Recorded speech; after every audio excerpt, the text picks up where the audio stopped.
Welcome back to Awesome Class. Today in this video, we will learn past continuous tense part 2. इससे पहले हम लोगों ने past continuous tense का part 1 हम लोग देखे और उस part 1 में आपका past continuous tense का बेसिक कंसेप्ट था। क्योंकि जो भी हमारे टेंस होते हैं ना, उसका एक स्ट्रक्चर होता है और उसका एक बेसिक कंसेप्ट होता है। डायरेक्ट हम कोई टेंस को नहीं पढ़ पाते हैं जब तक आपको वो टेंस का बेसिक कंसेप्ट ना पता हो या उसका स्ट्रक्चर ना पता हो।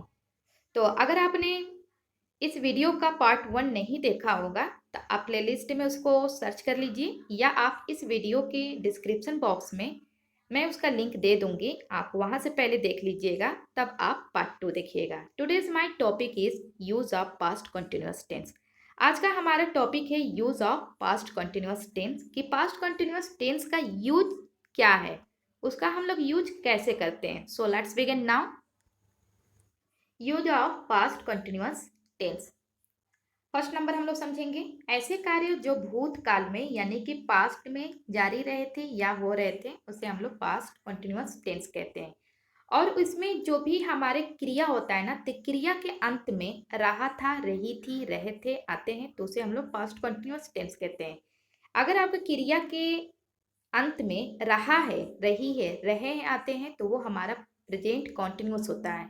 लेकिन इसमें रहा था, रही थी, रहे थे होता है, तो वो हमारा पास्ट कॉन्टिन्यूस टेंस होता है। इसका स्ट्रक्चर आपको पता ही है। सब्जेक्ट होगा, सब्जेक्ट के साथ हम लोग हेल्पिंग वर्ब का यूज करेंगे, वॉज और वर, प्लस वर्ब में हमारा आईएनजी होगा, प्लस ऑब्जेक्ट होगा, प्लस अदर वर्ड होगा। चलिए इसको देखते हैं। मैं पढ़ रहा था, इसमें हमारा सब्जेक्ट क्या हो गया, मैं का इंग्लिश हो गया आई के साथ हम लोग क्या लगाएंगे, वॉज लगाएंगे। पढ़ना का रीड होता है और इसमें वर्ब में आईएनजी लगाना है तो रीडिंग हो जाएगा।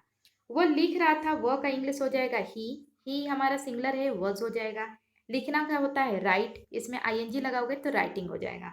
नेक्स्ट है हम फुटबॉल खेल रहे थे, इसमें सब्जेक्ट है आपका हम का इंग्लिश हो गया वी हमारा प्लूरल है इसलिए वर लगाएंगे। खेलना का प्ले होता है, बट इसमें हमको आईएनजी लगाना है क्योंकि कॉन्टिन्यूअस है, तो प्लेइंग हो जाएगा। अब क्या खेल रहे थे, तो फुटबॉल खेल रहे थे, तो फुटबॉल हो जाएगा। नेक्स्ट है आपका वे नाच रहे थे, सब्जेक्ट हो गया वे का इंग्लिश हो जाएगा दे हमारा प्लूरल है तो इसलिए वर हो जाएगा। और नाचना का होता है डांस, आईएनजी लगा दोगे तो डांसिंग हो जाएगा। तो ये चीज़ तो आपको पता है। सेकेंड नंबर हम लोग समझेंगे। सेकेंड नंबर देखिएगा, पास्ट कंटिन्यूअस टेंस का यूज हम लोग कहाँ करते हैं और किसके लिए करते हैं। ऑलवेज, कंटिन्यूली, कंस्टेंटली के साथ हम लोग पास्ट कंटिन्यूअस टेंस का यूज करेंगे। जो व्यक्ति के हैबिचुअल यानी कि उसकी आदत में होता है या दूसरे के विपरीत यानी कि फ्रिक्वेंटली करता है। जैसे कि कुछ ऐसी हमारी हैबिट होती है जो हम लोग उसको अक्सर यूज करते हैं, या कुछ ऐसे वर्क होते हैं जो किसी को पसंद नहीं आता है।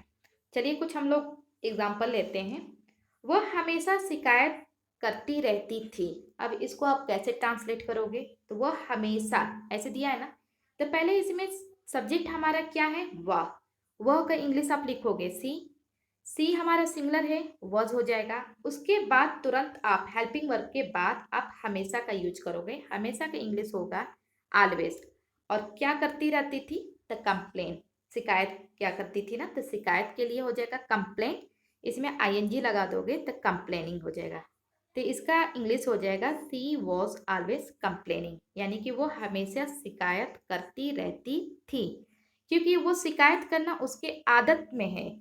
और हो सकता है कि क्योंकि देखो कोई भी किसी का शिकायत करता है तो किसी को पसंद नहीं आता है, तो वो उसके एक तो हैबिट में है और दूसरे में ये फ्रिक्वेंटली भी है। सेकेंड नंबर सुनिए, वह हमेशा दूसरों को गाली देता रहता था। अब ये एक तो बुरी आदत भी है, क्यों, या तो उसकी आदत में भी होगा कि वो अक्सर गाली देता था, लेकिन अगर कोई किसी को गाली देगा तो भाई किसी को पसंद नहीं आएगा। तो आप इसको कैसे ट्रांसलेट करोगे, तो वह का पहले इंग्लिश लिखोगे ही हमारा सिंगुलर है, वॉज लिखोगे। हमेशा यानी कि ऑलवेज, इसमें हमारा वर्ब है गाली देना, गाली देना का अब्यूजिंग होगा, आईएनजी लगाना है तो अब्यूजिंग हो जाएगा। किसको, दूसरों को यानी कि अदर्स। देखे ना, बिल्कुल सिंपल है, सिर्फ आपको कंसेप्ट पता होना चाहिए। तो वह हमेशा दूसरों को गाली देता रहता था, तो इसका इंग्लिश हो जाएगा he was always abusing others. Next है वे लगातार चिल्लाते रहते थे। उनकी हैबिट में है, वो हमेशा चिल्लाते रहते थे। तो कोई भी इस तरह के अगर हमारा ट्रांसलेट आता है, कोई भी ऐसा वाक्य आता है तो आप उसे ट्रांसलेट कर सकते हो। वे लगातार चिल्लाते रहते थे, इसमें हमारा सब्जेक्ट हो गया वे का इंग्लिश हो जाएगा दे हमारा प्लूरल है तो इसलिए वर हो जाएगा। लगातार, लगातार को हम लोग इंग्लिश में बोलते हैं कॉन्स्टेंटली। और चिल्लाने का होता है साउट, और आईएनजी लगाओगे तो साउटिंग हो जाएगा। तो वे लगातार चिल्लाते रहते थे तो इसका इंग्लिश हो जाएगा दे वर कंस्टेंटली साउटिंग। तो कहीं पे भी अगर आपका ऑलवेज, कंटिन्यूसली या आपका कॉन्स्टेंटली अगर यूज करना है तो आप इसी तरह से आप यूज करोगे। हेल्पिंग वर्ब के बाद जस्ट वो वर्ड का यूज करोगे। नेक्स्ट नंबर थर्ड, जब पास्ट में दो कार्य एक साथ हो रहे थे तो दोनों में आप पास्ट कंटिन्यूअस टेंस का यूज करोगे। यहाँ पे हमारे दो वाक्य आएंगे और दोनों वाक्य में दो वर्ब भी आएंगे। देखिए, जब वो खाना बना रही थी, एक हो गया। दूसरा आपका मैं कपड़े धो रही थी। यहाँ पे दो वाक्य हैं, लेकिन दो वाक्यों को जोड़कर एक वाक्य ही बनाना है हमें। और इसमें दो एक्शन वर्ड है, एक खाना बना रही थी और एक कपड़े धो रही थी। तो आप कैसे बनाओगे? तो जब का इंग्लिश होता है हमारा वाइल। सेम वही हमारा कंसेप्ट होगा जो पहला हम लोगों ने देखा है, सेम वही है, बस जब का आप इंग्लिश लिखोगे वाई। वह खाना बना रही थी तो इसमें सब्जेक्ट हो गया सी के साथ हमारा वॉज होगा। और खाना बनाना का होता है कुकिंग। मैं कपड़े धो रही थी तो मैं का इंग्लिश हो जाएगा आई के साथ वॉज। और कपड़े धोना का होता है वॉशिंग, ठीक है, धुलना का। और क्या धुल रहे थे? तो कपड़े, तो द क्लॉथ्स। तो while she was cooking I was washing the cloth. जब वो खाना बना रही थी मैं कपड़े धो रही थी। आप इसे इस तरह से ट्रांसलेट करोगे। जब वे खेल रहे थे मैं टीवी देख रहा था। यहाँ पे देखो दो कार्य दिखा रहा है, एक खेलने का दिखा रहा है और एक टीवी देखने का दिखा रहा है। तो जब का इंग्लिश हो जाएगा वाइल वे खेल रहे थे, इसमें सब्जेक्ट हो गया वे का इंग्लिश हो जाएगा दे हमारा प्लूरल है इसलिए वर। खेलना का हो जाएगा प्लेइंग। नेक्स्ट है आपका मैं टीवी देख रहा था तो मैं का इंग्लिश हो जाएगा आई के साथ आपका हो जाएगा वॉच। और टीवी देखने का होता है वॉच, ठीक है। और रहा था रही थी है इसलिए इसमें आप आईएनजी लगाओगे। और क्या देख रहे थे? तो टीवी हो जाएगा। तो इसका इंग्लिश हो जाएगा while they were playing I was watching TV. Next है आपका जब वह उपन्यास लिख रही थी सुरेश पढ़ रहा था। अब यहाँ पे दो वर्क है, एक उपन्यास लिखने का है और एक पढ़ना का है। तो इसमें जब का सबसे पहले आप लिख लो वाइल।